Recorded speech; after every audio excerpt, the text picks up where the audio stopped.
नमस्कार. आपण पाहताय लोकराज्य न्यूज 24. पाहुयात महत्त्वाची बातमी. पुणे जिल्ह्यात आज धक्कादायक घटना घडलीय. येवलेवाडी येथे एका चिमुकलीवर तिच्या आजोबांकडूनच लैंगिक अत्याचार झाल्याची घटना अत्यंत दुर्दैवी व माणुसकीला काळीमा फासणारी आहे.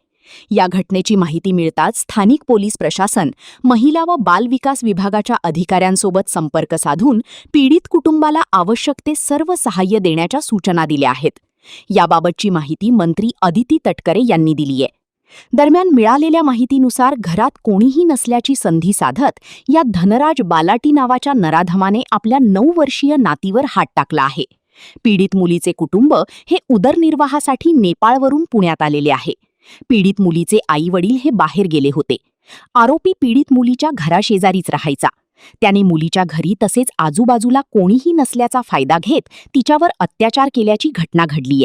या घटनेची माहिती मिळताच पोलिसांनी या प्रकरणाची गंभीर दखल घेतली. पोलिसांनी आरोपीला ताब्यात घेतले असून पुढील तपास सुरू केला आहे.